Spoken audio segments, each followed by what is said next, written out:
नमस्कार, सूर्य समाचार देख रहे हैं आप। मैं आपके साथ आयुष्पाल। बुलेटिन की शुरुआत करते हैं बड़ी खबर के साथ। दिल्ली सीज फायर के बाद पीएम आवास पर बड़ी बैठक रखी गई है। आपको बता दें, इस बैठक में एनएसए और तीनों सेना प्रमुख मौजूद रहेंगे। आपको बता दें, सीडीएस अनिल चौहान भी इस बैठक में मौजूद हैं। इसी के साथ साथ सीज फायर उल्लंघन के बाद से हालात की जानकारियां यहां पर दी जा रही है। शनिवार रात भी पीएम ने तीनों सेना प्रमुखों संग ये बैठक की थी। इसी के साथ साथ सीडीएस अनिल चौहान भी बैठक में मौजूद हैं। तो आपको बता दें, ये बैठक लगातार जारी है।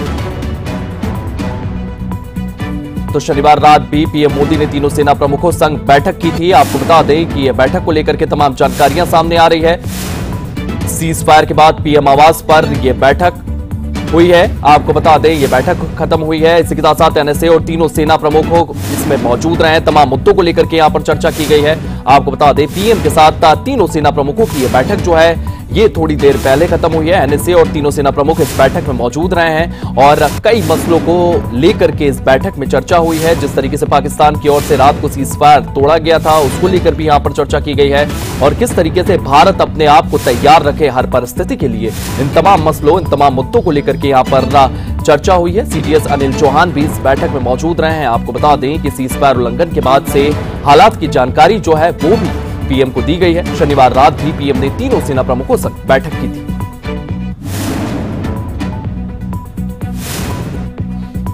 तो सीज फायर के बाद पीएम आवास पर यह बैठक हुई है। आपको बता दें, इस बैठक में एनएसए और तीनों सेना प्रमुख मौजूद रहे हैं। कई मसलों, कई मुद्दों पर इस बैठक में चर्चा हुई है। सीडीएस अनिल चौहान भी इस बैठक में मौजूद रहे हैं। पीएम को यहां पर पूरी तरीके से ब्रीफिंग दी है। सीज फायर उल्लंघन के बाद के हालातों की जानकारी यहां पर पीएम को दी गई है। जिस तरीके से सीज फायर होता है, सीज फायर के बाद पाकिस्तान सीज फायर का उल्लंघन करता हुआ नजर आता है। पाकिस्तान की ओर से तमाम ड्रोन भेजे जाते हैं। उमर अब्दुल्ला का सोशल मीडिया एक्स पर पोस्ट सामने आता है। इसके बाद से ही भारतीय सेना जो है वो भी कार्रवाई करती हुई नजर आती है। उसके बाद फिर अब स्थितियां किस तरीके की है, इसको लेकर के यहां पर तीनों सेना प्रमुखों की ओर से पीएम को ब्रीफिंग दी जा रही है कि क्या स्थिति इस वक्त सीमा पर है, किस तरीके के कदम आने वाले समय में हमें उठाना है। तो इन तमाम मुद्दों को लेकर के इस बैठक के दौरान बातचीत की गई है। इसी के साथ साथ आपको बता दें,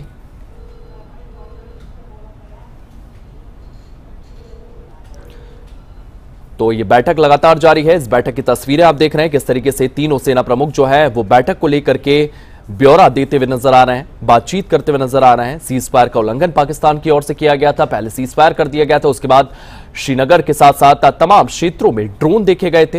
इन ड्रोन को भी न्यूट्रलाइज किया गया है। भारतीय सेना की ओर से लगातार कार्रवाइयां जो है वो की गई। उसके बाद से ही ये बैठक काफी महत्वपूर्ण हो जाती है। और इसी खबर को लेकर के हमारे सहयोगी देवांश हमारे साथ मौजूद हैं।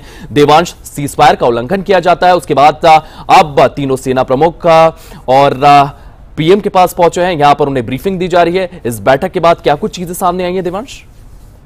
जी बिल्कुल, देखिए बहुत महत्वपूर्ण ये बैठक बताई जा रही है, क्योंकि जिस तरीके से कल यहाँ पे भारत और पाकिस्तान आपस में सीज फायर के लिए रेडी होते हैं, उसके बाद पाकिस्तान अपनी हरकतों से बाज नहीं आता है। पाकिस्तान यहाँ पे सीज फायर का उल्लंघन करता है। जिस तरीके से यहाँ पे श्रीनगर के पास जो गोलीबारी है वो यहाँ पे देखी जा सकती है। जिस तरीके से कल बात करें यहाँ पे उमर अब्दुल्ला की, अगर वो भी यहाँ पे ट्वीट करके बताते हैं कि सीज फायर का जो है वो पाकिस्तान की तरफ से उल्लंघन किया गया है, तो कहीं ना कहीं यहाँ पे बात करनी होगी कि पाकिस्तान की रवैये है। क्योंकि जिस तरीके से जब भी भारत यहाँ पे पाकिस्तान को किसी भी युद्ध में मुंह की चटाता है या किसी भी युद्ध में हराता है, तो उसके बाद पाकिस्तान अपनी हरकतों से बाज नहीं आता है। क्योंकि पाकिस्तान ये वही मुल्क है, जब भी भारत ने यहाँ पे पाकिस्तान को हराया है तो पाकिस्तान एक ना एक बार वो बेशर्म मुखौटा, वो आतंकवाद का मुखौटा लेके भारत के पास वापस जरूर आया है। तो बहुत महत्वपूर्ण ये बैठक, क्योंकि देखिए तीनों जो सेना प्रमुख है वो इस बैठक में मौजूद थे। तो कहीं ना कहीं एक रणनीति तैयार करी जा रही है कि अगर पाकिस्तान यहाँ पे किसी भी तरीके की हिमाकत करता है, किसी भी तरीके की कोई और हरकत करता है, तो किस तरीके से यहाँ पे सेना को जो पूरे आदेश हैं वो दे दिए गए कि कड़ी से कड़ी कार्यवाही यहाँ पे सेना को करनी है।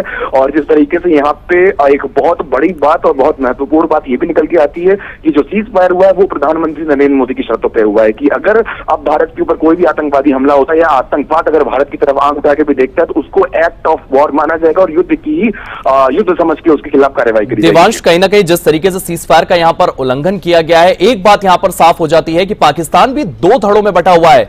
पाकिस्तान के जो पीएम है वो तो कह देते हैं कि सीज फायर हम करेंगे, लेकिन वहां के जो सेनाध्यक्ष आसिम मुनीर है उनकी ओर से वापस इसका वायलेशन किया जाता है। तो पाकिस्तान भी धड़ों में बटा हुआ नजर आ रहा है।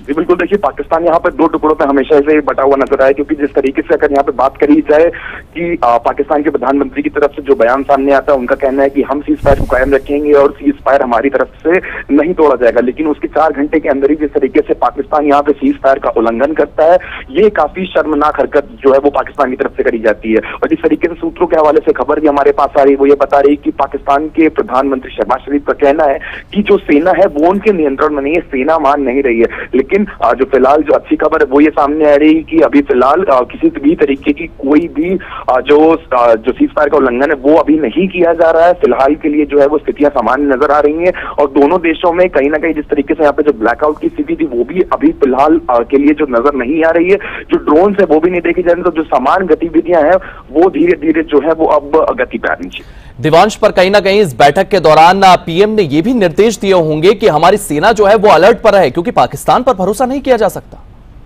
जी बिल्कुल, देखिए सेना को अलर्ट पे रहने के लिए कहा गया है। अभी जो अलर्ट है वो नहीं हटाया गया। अगर बात करें यहाँ पे राजधानी दिल्ली की, तो राजधानी दिल्ली के जो ऐतिहासिक स्थल है उन पे भी जो सिक्योरिटी है वो अभी नहीं हटाई गई है। सिक्योरिटी जो है वो अभी अलर्ट पर रखी गई, क्योंकि ये बात हो रही है पाकिस्तान की। पाकिस्तान जो है वो हमेशा से ही छुप के वार करता हुआ आया है। तो जिस तरीके से यहाँ पे सीज फायर के लिए दोनों देश जो है वो तैयार होते हैं पहले, और राष्ट्रपति डोनाल्ड ट्रंप की तरफ से भी यहाँ पे जो है वो ट्वीट किया जाता है कि दोनों देश जो है वो सीज फायर के लिए तैयार हो चुके हैं। लेकिन उसके 4 घंटे के अंदर ही यहाँ पे लगातार जो है वो पाकिस्तान जो है भारत के ऊपर हमला करने के जो प्रयास है, वो नाकाम प्रयास है, वो चालू कर देता है। तो यहाँ पे प्रधानमंत्री नरेंद्र मोदी की तरफ से सेना को ये कड़े आदेश दिए गए हैं कि अगर पाकिस्तान की तरफ से सीज फायर का उल्लंघन होता है तो सेना को कड़ी से कड़ी जो कार्रवाई है वो करनी है। सेना को पूरी जो है वो खुली छूट दे दी गई। देवांश, इसके साथ साथ अगर बॉर्डर एरिया की बात की जाए तो वहां पर सामान्यता लाने के लिए लोग जो है वो अपने घरों की ओर वापस लौट पाए, क्या इसको लेकर भी चर्चा हुई होगी? जी बिल्कुल, देखिए जिस तरीके से यहाँ पे भारत पाकिस्तान के बीच में जो तनाव है वो अब कहीं ना कहीं कम होता हुआ नजर आ रहा है। लेकिन बात यहाँ पे पाकिस्तान की हो रही है तो धीरे धीरे जो गतिविधियां हैं वो सामान्य होती हुई नजर आएंगी।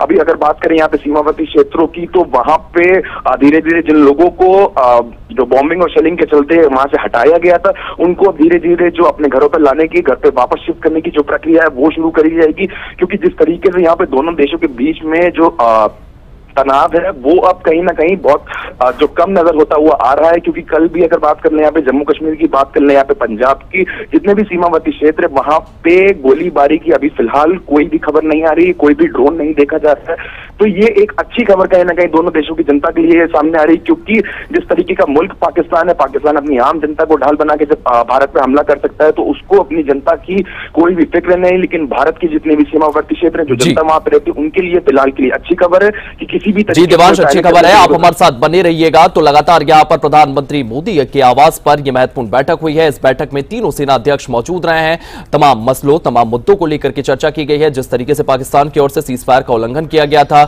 उसको लेकर भी यहाँ पर बातचीत की गई है। इसके साथ साथ लगातार भारतीय सेना को स्टैंड बाय पर रहने के लिए यहाँ पर कहा गया है कि तैयार रहिए, कभी भी सामने से जो है अगर हमला होता है तो उसको उसी तरीके से मुंह तोड़ जवाब दिया जाएगा। इस तरीके की बातें यहाँ पर रखी गई हैं। वहीं अगर बात करें तो यहां पर तमाम मसलों को लेकर के चर्चा हुई है। लगातार किस तरीके से सुरक्षा जो है वो सीमावर्ती क्षेत्रों में बढ़ाना है, वहां पर जो लोग हैं उनको किस तरीके से शिफ्ट किया जाना है, कब उन्हें वापस अपनी जगहों पर भेजना है, इन तमाम मुद्दों को लेकर के यहां पर चर्चा की गई है। इसके साथ साथ भारत की डिफेंस तैयारियां किस तरीके से है, किस तरीके से हमें आगे लेकर के जाना है और पाकिस्तान में किस तरीके की रणनीतियां जो है वो बनाई जा रही है, इसको लेकर के ब्रीफिंग दी गई।